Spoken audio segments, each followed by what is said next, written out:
દર્દીઓને ઉપાડવા અને ખસેડવાના વિભાગમાં આપનું સ્વાગત છે. આ વિભાગના અંત સુધીમાં તમે નિમ્ન બાબતો કરી શકશો. શરીરના મિકેનિક્સને વ્યાખ્યાયિત કરી શકશો. દર્દીને ઉપાડવા અને ખસેડવા માટે 3 ઇમરજન્સી હિલચાલ અને 2 બિન ઇમરજન્સી હિલચાલને સમજાવી શકશો. દર્દીઓને ખસેડવા માટેની તકનીકો વ્યાખ્યાયિત કરી શકશો. દર્દી સાથે ઇમરજન્સી મૂવ માટે જરૂરી 5 પ્રકારની પરિસ્થિતિઓ સમજાવી શકશો. દર્દીઓને લઈ જવા માટે પરિવહન માટેના સાધનોની યાદી અને સ્વયંસેવકોની ભૂમિકાને સમજાવી શકશો. એક દર્દીને ઉપાડવા કે ખસેડતા પહેલાં તે જગ્યાએ એક યોજના બનાવવી ખૂબ જ મહત્વપૂર્ણ છે, જેથી દર્દીને વધુ ઈજા ન પહોંચાડી શકાય. આ યોજનામાં દર્દીના વજનનો અંદાજ કાઢવાનો સમાવેશ થાય છે. તમારી મર્યાદાઓને ઓળખવી મહત્વપૂર્ણ છે અને દર્દીને તમારી ક્ષમતાથી વધુ ઉપાડવાનો અથવા ખસેડવાનો ક્યારેય પ્રયાસ ના કરો. તેથી જો જરૂરી હોય તો વધારાની મદદ લઈ શકાય છે. આ વિભાગમાં તમે દર્દીઓને ઉપાડવા અને ખસેડવાની પ્રક્રિયા વિશે શીખી શકશો. બોડી મિકેનિક્સનો અર્થ એ છે કે આપણા શરીરનો ઉપયોગ કરીને દર્દીઓને ઈજાઓ ઘટાડવા માટે ઉપાડવા અને ખસેડવામાં મદદ કરવી. ઊભા થતી વખતે કે વાંકા ફરતી વખતે આપણે જે મુદ્રા જાળવવી જોઈએ તેના વિશે છે. તે વ્યક્તિ શરીરને યોગ્ય રીતે સ્થાનાંતરિત કરવાની અને ખસેડવાની પ્રક્રિયાનો સમાવેશ કરે છે, જેથી વ્યક્તિની શક્તિનો શ્રેષ્ઠ રીતે ઈજાના જોખમને ઘટાડવા માટે ઉપયોગ કરી શકાય. જ્યારે દર્દીને ઘટના સ્થળ અથવા ઓપરેશન વિસ્તારમાંથી ઉપાડવા અથવા ખસેડવામાં આવે ત્યારે બચાવકર્તા દ્વારા શરીરનો યોગ્ય અને કુશળ ઉપયોગ મહત્વપૂર્ણ છે. દર્દીના સુખાકારી, તાત્કાલિક સંભાળ અને શ્રેષ્ઠ સારવારની ખાતરી કરવા માટે આ સિદ્ધાંત મહત્વપૂર્ણ છે. જ્યારે તમે તમારા શરીરને નિયંત્રિત અને સંતુલિત રાખવાનું શીખો છો, ત્યારે તમે અન્ય વ્યક્તિને સુરક્ષિત રીતે ખસેડી શકો છો. જ્યારે તમે ભારે વ્યક્તિને ઉપાડો છો, ત્યારે યોગ્ય બોડી મિકેનિક્સ પીઠની કોઈપણ ઈજાને રોકવામાં મદદ કરશે. ચાલો દર્દીઓને ઉપાડવા અને ખસેડવા માટેના કેટલાક નિયમો જોઈએ. આ નિયમો ઈજા થવાની શક્યતા ઘટાડે છે. તમારા પગને યોગ્ય રીતે સ્થિર કરો. તેઓ સખત સ્તરની સપાટી અને આરામદાયક પહોળાઈ પર હોવા જોઈએ. જો સપાટી લપસણી અથવા અસ્થિર હોય તો વધારાની સાવચેતી રાખો. તમારા પગ સાથે ઉપાડો. તમારી પીઠ શક્ય તેટલી સીધી રાખો અને તમારા ઘૂંટણને વાળો. તમારી કમર ન વાળવાનો પ્રયત્ન કરો અને તમારી નજર તમારા પાર્ટનર પર રાખો. આ તકનિકને પાવર લિફ્ટિંગ કહેવામાં આવે છે. એક હાથ વડે ઉપાડતી વખતે એક બાજુ નમવાનું ટાળો. પકડવા માટે તમારા ઘૂંટણને વાળો અને તમારી પીઠ સીધી રાખો. ઉઠાવતી વખતે વાળવાનું ઓછામાં ઓછું રાખો. વજન શક્ય તેટલું તમારા શરીરની નજીક રાખો. આ ઈજાના જોખમને ઘટાડી શકે છે. સીડી ઉપર દર્દીને લઈ જતી વખતે પૈડાવાળા સ્ટ્રેચરને બદલે સ્ટ્રેચર ખુરશીનો ઉપયોગ કરો. જ્યારે પણ શક્ય હોય ત્યારે એક બચાવકર્તાને હાજર રાખો જ્યારે તમે સીડી પરથી ઉતરો ત્યારે તમને જોવા માટે. વાંકા અથવા બાજુની સ્થિતિમાંથી ઉપાડશો નહીં. આગળ ઝૂકવા અથવા અસંતુલિત સ્થિતિમાંથી ઉપાડશો નહીં. આ સિદ્ધાંતોને ઉપાડવા માટે ખેંચવા, દબાણ કરવા, ઉપાડવા, ખસેડવા અથવા પહોંચવા માટે લાગુ કરો. ઈજાને રોકવાનો શ્રેષ્ઠ માર્ગ એ છે કે કરોડરજ્જુને સીધી રાખવી, પીઠના નીચેના ભાગમાં સામાન્ય અંદરની તરફ વળાંક જાળવો, કાંડા અને ઘૂંટણને સામાન્ય ગોઠવણીમાં રાખો. ટીમની સાથે કામ કરવું મહત્વપૂર્ણ છે. કાર્ય દરમિયાન સ્પષ્ટ અને વારંવાર વાતચીત કરો. ટીમના સભ્યોને સમજાવવામાં સરળ હોય તેવા આદેશોનો ઉપયોગ કરો. શરૂઆતથી અંત સુધી યોગ્ય સંકલન જાળવો. સક્રિય, યોગ્ય રીતે સંતુલિત શારીરિક તંદુરસ્તી કાર્યક્રમ મદદરૂપ થશે. આમાં લવચિકતા તાલીમ, કાર્ડિયોવેસ્ક્યુલર કસરત, શક્તિ અને પોષણનો સમાવેશ થાય છે. દર્દીની હિલચાલની તકનીકોને ઇમરજન્સી મૂવ્સ અને બિન ઇમરજન્સી મૂવ્સના વર્ગીકૃત કરી શકાય છે. એવા સંજોગોમાં દ્રશ્ય ખતરનાક હોય છે તો દર્દીને તાત્કાલિક સંભાળની જરૂર હોય છે. અથવા અન્ય દર્દી કે જેને જીવન બચાવવા સંભાળની જરૂર હોય ત્યાં પહોંચવું આવશ્યક છે. એક ઇમરજન્સી મૂવ કરવામાં આવે છે જ્યારે પરિસ્થિતિ તાત્કાલિક ના હોય, દર્દી સ્થિર હોય અથવા તમારી પાસે ખસેડવા માટે પૂરતો સમય અને લોકો હોય ત્યારે બિન ઇમરજન્સી મૂવ્સનો ઉપયોગ કરવામાં આવે છે. ઇમરજન્સી મૂવ્સ ઝડપથી કરવામાં આવે છે. કરોડરજ્જુની સ્થિરતા હોતી નથી. આ ત્યારે કરવામાં આવે છે જ્યારે દૃશ્ય સલામત ન હોય અને દર્દી અને બચાવકર્તા બંને તાત્કાલિક જોખમમાં હોય. કેટલીક પરિસ્થિતિઓ કે જેને ઇમરજન્સી મૂવ્સની જરૂર પડી શકે છે તે છે આગ અથવા આગનો ભય, જે હંમેશા દર્દીઓ અને બચાવકર્તાઓ માટે મુખ્ય ભય માનવામાં આવે છે. વિસ્ફોટ અથવા વિસ્ફોટનું જોખમ, જે ખતરનાક છે. દર્દીઓને દૃશ્ય પરના જોખમોથી સુરક્ષિત રાખવાની ક્ષમતા. અસ્થિર મકાન, વળેલી ગાડી, ક્રોધિત લોકોનું ટોળું, જોખમી સામગ્રી, ગેસોલિનનું છલકાવું, અત્યાંતિક હવામાન. જે દર્દીઓને સંભાળની જરૂર હોય તેમના માટે ઇમરજન્સી મૂવ પણ ઉપલબ્ધ છે. જ્યારે ફ્રીઝરની સ્થિતિ અથવા સ્થાનને કારણે જીવ બચાવવા સંભાળ આપી શકાતી નથી ત્યારે કટોકટીની ચાલ જરૂરી છે. કટોકટીના પગલાં લેવામાં સૌથી મોટો ખતરો કરોડરજ્જુની ઈજાઓ વકરી જવાની શક્યતા છે. કરોડરજ્જુને શક્ય તેટલું રક્ષણ પૂરું પાડો. દર્દીને શરીરના લાંબા ધરીની દિશામાં ખેંચો. શક્ય હોય માથાને ગરદન અને ખભાથી દૂર ન ખસેડવાનો પ્રયાસ કરો અને હાથને સુરક્ષિત રાખો. દર્દીને ફક્ત એવા સંજોગોમાં ખસેડો જ્યાં ઇમરજન્સીમાં પરિવહનની જરૂરત હોય. ચાલો વિવિધ પ્રકારના ઇમરજન્સી સ્ટેપ વિશે જાણીએ. ઇમરજન્સી ચાલના કેટલાક પ્રકારો છે. શર્ટ ખેંચો, ખભા અથવા હાથ ખેંચવા માટે, ધાબળો ખેંચો. અન્ય પ્રકારની ઇમરજન્સીની પ્રવૃત્તિઓ: પીગી બેંક કેરી, ક્રેડલ કેરી, ફાયર ફાઇટર કેરી, એક બચાવકર્તા સહાયક અને બે બચાવકર્તા સહાયક. વધુ જાણવા માટે દરેક પ્રકાર પર ક્લિક કરો. ચાલો આગળ બિન ઇમરજન્સી પગલાં વિશે જાણીએ. વ્યક્તિના કપડાને ગળાની પાછળથી પકડો જેથી તેની પકડ મજબૂત બની શકે. કપડાનો ઉપયોગ કરીને વ્યક્તિને પહેલા માથા બાજુ ખેંચી સુરક્ષિત જગ્યાએ લઈ જાઓ. આ ચાલ દરમિયાન વ્યક્તિનું માથું કપડાં અને બચાવકર્તાના હાથથી ઢંકાયેલું હોય છે. આ પગલું થકાવી દે તેવું છે અને યોગ્ય રીતે કરવામાં આવે તો પણ બચાવકર્તા માટે કમરનો દુખાવો પેદા કરી શકે છે. તમારા હાથ દર્દીની બગલની નીચે પાછળથી મૂકો અને દર્દીના આગળના હાથને પકડી રાખો. વધારે વજનના દર્દીઓને ખસેડવા માટે આ રીત વપરાય છે, જે માથા અને ગરદન માટે થોડું રક્ષણ પૂરું પાડે છે. દર્દીની બાજુમાં અડધો ધાબળો ભેગો કરો.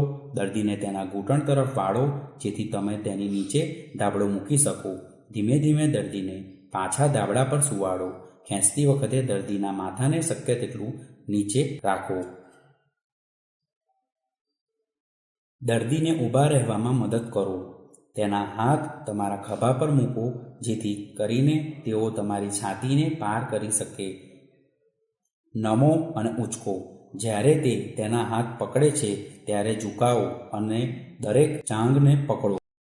તેને તેની પીઠ પર ખસેડવા માટે લિફ્ટિંગ ગતિનો ઉપયોગ કરો. તમારા હાથને તેના ઘૂંટણની નીચેની પસાર કરો અને તેના કાંડાને પકડો.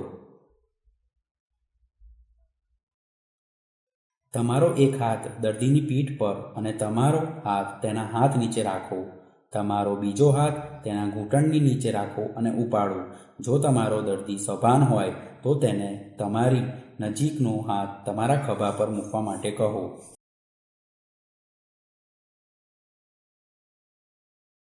દર્દીને તેની પીઠ પર સુવાડવો અને તેના હાથને ટેપ અથવા રોલર ગોઝથી સુરક્ષિત કરો.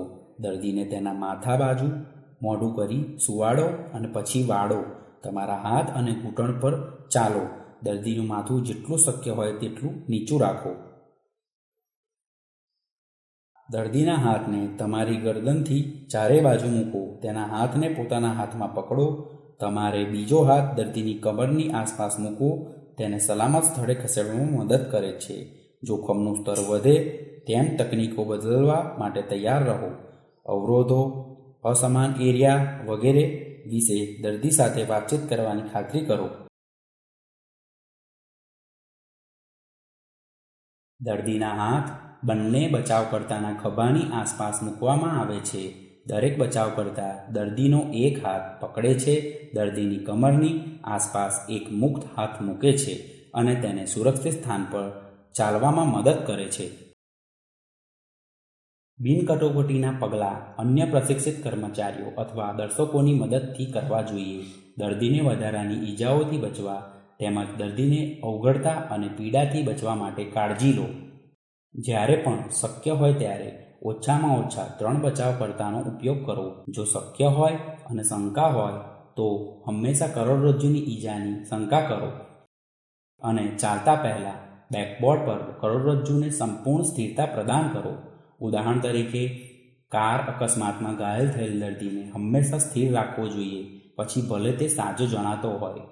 જ્યાં જીવન માટે તાત્કાલિક કોઈ ખતરો ન હોય, દર્દીને ત્યારે જ પરિવહન કરવું જોઈએ જ્યારે તે તેની પરિવહન માટે તૈયાર હોય. બિન ઇમરજન્સી પગલાંનો ઉપયોગ કરીને કેટલાક બિન ઇમરજન્સી પગલાં છે: સીધી જમીન અથવા બેડ લિફ્ટ અને અત્યાધિક લિફ્ટ. વધુ જાણવા માટે દરેક પ્રકાર પર ક્લિક કરો. ડાયરેક્ટ ગ્રાઉન્ડ લિફ્ટ એ 3 બચાવકર્તાઓ સાથે બિનકટોકટીની ચાલ છે, જેનો ઉપયોગ દર્દીને જમીન અથવા ફ્લોર પરથી બેડ અથવા સ્ટ્રેચર પર ખસેડવા માટે થઈ શકે છે. સંભવિત ગળા અથવા કરોડરજ્જુની ઈજાવાળા દર્દીઓ માટે આ પગલાંની ભલામણ કરવામાં આવતી નથી. જો કે તે 2 લોકો દ્વારા કરી શકાય છે. 3ની ભલામણ કરવામાં આવે છે. સીધો ગ્રાઉન્ડ લિફ્ટ કરવા માટે દર્દીએ મોઢું ઉપર કરીને સૂવું જોઈએ. તેના હાથ છાતી પર ફોલ્ડ કરીને રાખવા જોઈએ. તમારે અને તમારા સહાયકોએ દર્દીની એક બાજુએ એક લાઇનમાં ઊભા રહેવું જોઈએ. એક બચાવકર્તા દર્દીના માથા પર, બીજો તેના મધ્ય ભાગ પર અને ત્રીજો તેના પગ પર હોવો જોઈએ. દરેક બચાવકર્તાએ દર્દીના ઘૂંટણ સુધી નમવું જોઈએ. જો દર્દી પગની નજીક હોય, માથું બચાવનારને પોતાનો એક હાથ દર્દીની ગરદન નીચે મૂકવો જોઈએ અને માથાને ટેકો આપવા માટે દૂરના ખભાને પકડવો જોઈએ. બીજો હાથ પીઠની નીચે, કમરની ઉપર જ રાખવો જોઈએ. બચાવકર્તાએ એક હાથ તેના મધ્ય ભાગની ઉપર અને એક હાથ તેના નિતંબની નીચે રાખવો જોઈએ. બચાવકર્તાએ એક હાથ દર્દીના નીચલા પગ પર તેના ઘૂંટણની નીચે અને બીજો તેના પગની ઘૂંટી નીચે રાખવો જોઈએ. સૌપ્રથમ, માથા પર બચાવકર્તાના સંકેત પર દરેક વ્યક્તિએ દર્દીએ તેના ઘૂંટણના સ્તર સુધી ઊંચકવું જોઈએ.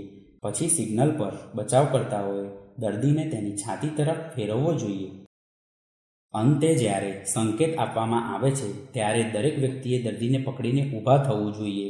હવે તમે તેને ખસેડી શકો છો. આ પ્રક્રિયાને ઉલટાવી શકો છો જ્યારે દર્દીને પાછા લાપરવાહ સ્થિતિમાં મૂકવાનો સમય હોય. એક્સ્ટ્રીમિટી લિફ્ટ. હાથ પગ પકડીને ઉઠાવવા માટે 2 લોકોની જરૂર પડે છે.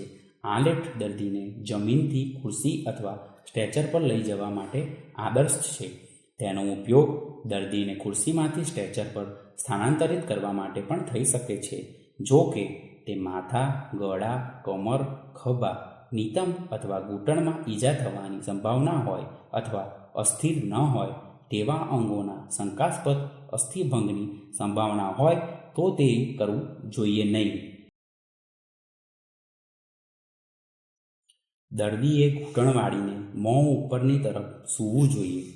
તમારે દર્દીના માથા પર ઘૂંટણ ટેકવીને તમારા હાથ તેના ખભા નીચે રાખવા જોઈએ. તમારા મદદનીશને દર્દીના પગ પાસે ઊભા રહેવા અને તેની કમરને પકડી રાખવાનું કહો. તમારા સહાયકને દર્દીને બેસવાની સ્થિતિમાં ખેંચવા માટે દિશામાન કરો જ્યારે તમે દર્દીને ખભા પરથી ધકેલી દો. જો ફ્રેક્ચરની કોઈ શંકા હોય તો તમારા સહાયક દર્દીને હાથથી ખેંચવા દેશો નહીં. તમારા હાથને દર્દીની બગલની નીચે સરકાવો અને હાથના કાંડાને પકડો. એકવાર દર્દી અર્ધબેઠક સ્થિતિમાં હોય ત્યારે તમારા સહાયકને નીચે વળવાનું કહો અને દર્દીના પગને ઘૂંટણથી પાછળ પકડો.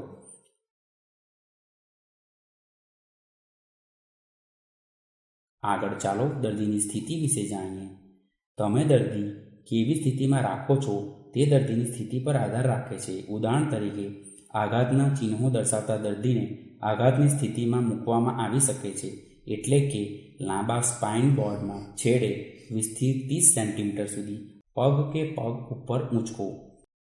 શ્વસન સમસ્યાઓ ધરાવતા દર્દીઓ વધુ આરામદાયક સ્થિતિમાં આવી શકે છે જ્યાં સુધી ઈજાઓ આમાં દખલ ના કરે. આવા દર્દીઓ સામાન્ય રીતે ઉઠવા અને બેસવા માંગે છે. પેટના દુખાવાથી પીડાતા દર્દીઓ સામાન્ય રીતે તેમના પગ લંબાવીને એક બાજુ રહેવા માંગે છે. એક પ્રતિક્રિયાશીલ દર્દી જે ઉબકા અથવા ઉલટીથી પીડાય છે તેને આરામની સ્થિતિમાં રહેવાની મંજૂરી આપવી જોઈએ, સિવાય કે ઈજાઓ તેની અટકાવવી ન દે. દર્દીના વાયુમાર્ગનું સંચાલન કરવા માટે હંમેશા તૈયાર રહો. આઘાતના દર્દીઓ, ખાસ કરીને કમરની ઈજાના શંકાસ્પદ દર્દીઓને એક લાંબા સ્પાઇન બોર્ડ પર યોગ્ય રીતે સ્થિર થવું જોઈએ. જો દર્દી બેભાન હોય અને તેની કોઈ સમસ્યા ન હોય તો તેને રિકવરી પોઝિશનમાં રાખો. દેખીતી રીતે દરેક પરિસ્થિતિનો ઉકેલ શક્ય નથી. ઘટના સ્થળની સ્થિતિ અને દર્દીની સ્થિતિ દર્દી માટે સારી સ્થિતિ નક્કી કરશે. ચાલો દર્દીને લઈ જવાના સાધનો વિશે વધુ જાણીએ.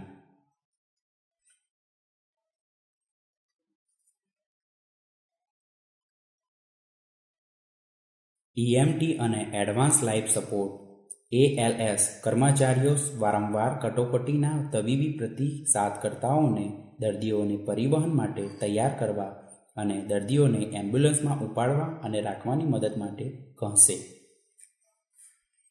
આ કાર્યમાં મદદ કરવા માટે તમારે ઉપયોગમાં લેવાતા વિવિધ વાહન અને પેકેજિંગ સાધનોથી પરિચિત થવું જોઈએ. ઘણી કટોકટી તબીબી પ્રતિભાવ અભ્યાસક્રમોમાં સ્થિરતા સાધનો પર માહિતી અને અભ્યાસનો સમાવેશ થતો નથી. આ પ્રકારના સાધનોમાં દર્દીઓને તેમના ગંતવ્ય સુધી સુરક્ષિત રીતે લઈ જવા માટે રચાયેલ સ્ટ્રેચર અને અન્ય સાધનોનો સમાવેશ થાય છે. તમારે આવા સાધનોના ઉપયોગથી સંપૂર્ણપણે પરિચિત હોવા જોઈએ. તમારે આવા ઉપકરણોની મર્યાદાઓ પણ જાણવી જોઈએ. સાધન સામગ્રીની નિયમિત જાળવણી અને નિરીક્ષણ કરવું ખૂબ જ મહત્વપૂર્ણ છે. દર્દીને લઈ જવાના કેટલાક સાધનો નિમ્નલિખિત છે: હળવા વજનનું portable stretcher, wheel stretcher, scoop stretcher, vest પ્રકાર નિષ્ણાતના સાધનો, ડ્રા સીટ, સ્પાઇન બોર્ડ અથવા બેકબોર્ડ અને ઇમ્પ્રોવાઇઝ્ડ સ્ટ્રેચર. વધુ જાણવા માટે દરેક ઉપકરણ પર ક્લિક કરો. લાઇટવેટ પોર્ટેબલ સ્ટ્રેચરને ફોલ્ડિંગ અથવા ફ્લેટ સ્ટ્રેચર તરીકે પણ ઓળખવામાં આવે છે. તે એક પ્રમાણભૂત પૈડાવાળા સ્ટ્રેચર કરતાં ઘણું હળવું છે અને દર્દીને સીડી નીચે અથવા સાંકડી જગ્યાઓમાંથી બહાર લઈ જવાનું કામ ઘણું સરળ બનાવે છે. પોર્ટેબલ સ્ટ્રેચર કેનવાસ, એલ્યુમિનિયમ અથવા ભારે પ્લાસ્ટિક હોઈ શકે છે અને તે સામાન્ય રીતે ફોલ્ડ, રોલ અથવા સરળતાથી સ્ટોરેજ માટે તૂટી જાય છે. એલ્યુમિનિયમ અને પ્લાસ્ટિક સ્ટ્રેચરનો ઉપયોગ હવે સામાન્ય રીતે થાય છે કારણ કે તે જીવાણુરહિત કરવા માટે સરળ છે. વ્હીલ સ્ટ્રેચરનો ઉપયોગ સામાન્ય રીતે એમ્બ્યુલન્સ માટે થાય છે. તે ચલ ઊંચાઈવાળા પૈડાવાળી ફ્રેમ પર સંકુચિત પૈડાવાળું સ્ટ્રેચર છે. સામાન્ય રીતે સ્ટ્રેચર પરનો અભિન્ન ભાગ પરિવહન દરમિયાન હલનચલનને રોકવા માટે એમ્બ્યુલન્સની અંદર ઉભરેલી કુંડીમાં લોક થઈ જાય છે. તેમાં દર્દીને સુરક્ષિત રાખવા માટે સ્ટ્રેપ પણ છે.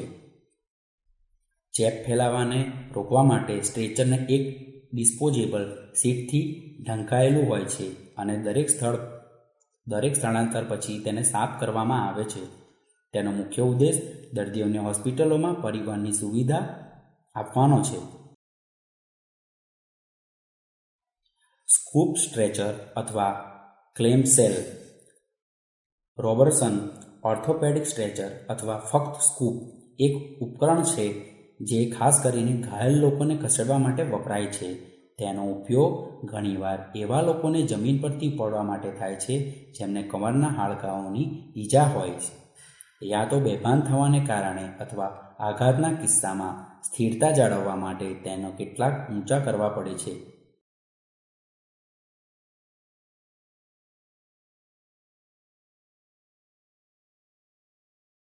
વેસ્ટ પ્રકારના દૂર કરવાના ઉપકરણો દર્દીને બેઠેલી સ્થિતિમાં દૂર કરવાની મંજૂરી આપે છે.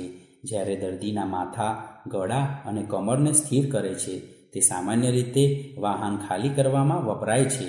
વિવિધ પ્રકારના વેસ્ટ પ્રકારને દૂર કરવાના ઉપકરણો છે સ્ટ્રેચર ચેર, બાસ્કેટ સ્ટ્રેચર અને લચીલા સ્ટ્રેચર. સ્ટ્રેચર ચેર એ બચાવકર્તાઓને તબીબી દર્દીઓને સીડીઓ ઉપર અને નીચે અને એવી જગ્યાઓમાં લઈ જવા મદદ કરે છે જ્યાં પરંપરાગત સ્ટ્રેચર ફિટ ન હોય. નવી બ્રાન્ડ્સ કેનવાસ અથવા સખત પ્લાસ્ટિક બેઠકો સાથે મજબૂત ફોલ્ડિંગ ફ્રેમથી બનેલી હોય છે અને તેને સંગ્રહિત કરવામાં સરળ હોય છે. તેમની પાસે પૈડા છે જે બચાવકર્તાઓને તેને સપાટી પર ફેરવવા દે છે. કેટલાક મોડેલોમાં ટ્રેક્ટર ચલાવવાની પદ્ધતિ હોય છે જે તેમને નમીને સરળતાથી સીડી પરથી નીચે ઉતરવા દે છે. બાસ્કેટ સ્ટ્રેચર મેટલ અથવા મજબૂત કૃત્રિમ સામગ્રીથી બનેલો હોય છે જેમાં દર્દીને મૂકવામાં આવે છે જેથી તેને અથવા તેણીને અકસ્માત અથવા અન્યથા કટોકટીની તબીબી સેવાઓ દ્વારા દુર્ગમ સ્થળથી સુરક્ષિત રીતે દૂર કરી શકાય. સ્ટ્રેચરને દોરડા વડે પણ ઉપાડી શકાય છે. બાસ્કેટ સ્ટ્રેચરને સ્ટ્રોક સ્ટ્રેચર તરીકે પણ ઓળખવામાં આવે છે.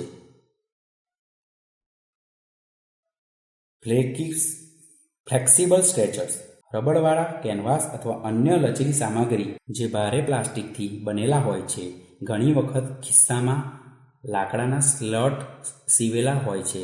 ફ્લેક્સિબલ સ્ટ્રેચરના સામાન્ય રીતે દરેક બાજુએ 3 લઈ જવાના હેન્ડલ હોય છે. તેના લચીલાપણને લીધે તે મર્યાદિત જગ્યાઓ અથવા સાંકડા હોલવેમાં ઉપયોગ થઈ શકે છે. ડ્રા સીટ એ એક નાની બેડશીટ છે જે દર્દીને ઉપરથી પીઠ અને જાંઘ વચ્ચેના વિસ્તારને આવરી લેવા માટે ગાદલાની નીચેની સીટની વચ્ચે ક્રોસવાઇઝ મૂકવામાં આવે છે. તે ઘણીવાર તબીબી વ્યવસાયિકો દ્વારા દર્દીઓને ખસેડવા માટે વપરાય છે. તે પ્લાસ્ટિક, રબર અથવા કપાસનું બનેલું હોઈ શકે છે અને તેનું નિયમિત સીટ કરતાં લગભગ અડધા કદનું હોય છે. જો રબરના ગાદલાનો ઉપયોગ કરવામાં આવે તો તે મેટ્રેસ પેડની જગ્યાએ વાપરી શકાય છે. ડ્રા સીટ બેડની બાજુઓમાં છુપાયેલી હોઈ શકે છે અથવા ન પણ હોઈ શકે. સ્પાઇન બોર્ડ બેકબોર્ડ એ એક કઠોર બોર્ડ છે જેના પર ઈજાગ્રસ્ત વ્યક્તિને ખાસ કરીને ગળા અથવા કમરની ઈજા સાથે પરિવહન દરમિયાન વધુ ઈજાને રોકવા માટે મૂકવામાં આવે છે અને તેને સ્થિર કરવામાં આવે છે. આ ઉપકરણો સામાન્ય રીતે સ્પ્લિન્ટર પ્રતિરોધક લાકડા અથવા સિન્થેટિક સામગ્રીથી બનેલા હોય છે જે લોહીને શોષી શકે નહીં.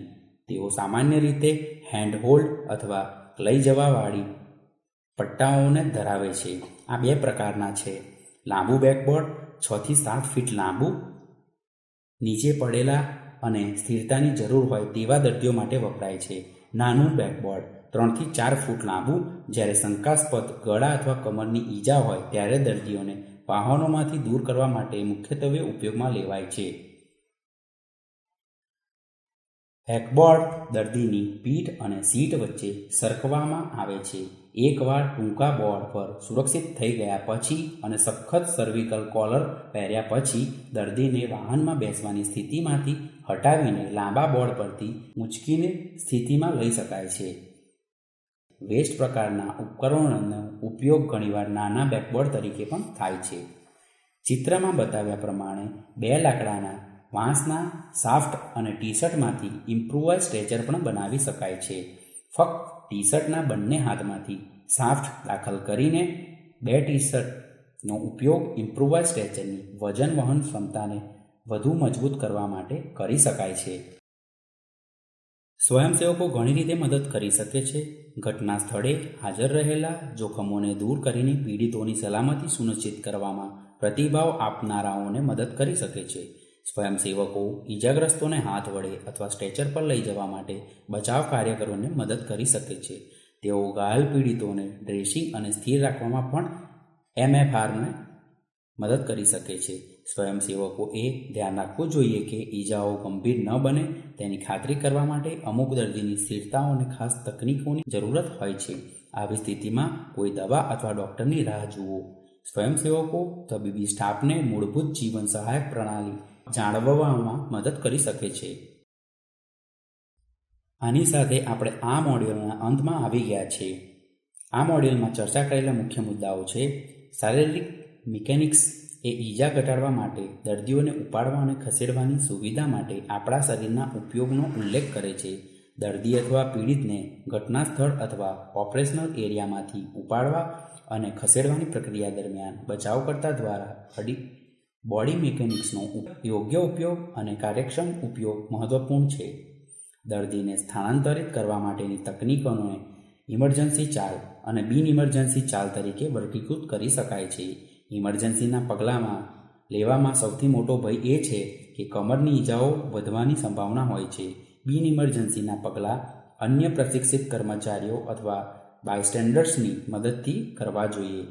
ઇમરજન્સી મેડિકલ ટેકનિશિયન અથવા EMT અને એડવાન્સ લાઈફ સપોર્ટ અથવા ALS કર્મચારીઓ વારંવાર ઇમરજન્સી મેડિકલ રિસ્પોન્ડર્સ અથવા EMRને દર્દીઓને પરિવહન માટે તૈયાર કરવા માટે અને દર્દીઓને એમ્બ્યુલન્સમાં ઉપાડવા અને લાદવામાં મદદ કરવા માટે કહેશે. તેથી પ્રતિસાદ આપનારાઓ માટે દર્દીઓને ઉપાડવા અને લઈ જવા માટે વિવિધ પ્રકારના સાધનો અને તકનીકો જાણવી મહત્વપૂર્ણ છે. હવે વિષયની તમારી સમજને તપાસવાનો સમય આવી ગયો છે. દરેક સવાલ માટે સમાન ગુણ નક્કી કરેલ છે. તમારે આ ટેસ્ટ પાસ કરવા માટે ઓછામાં ઓછા 60% ગુણ લાવવા આવશ્યક છે. પ્રશ્નો ધ્યાનથી વાંચો અને યોગ્ય વિકલ્પ પસંદ કરો.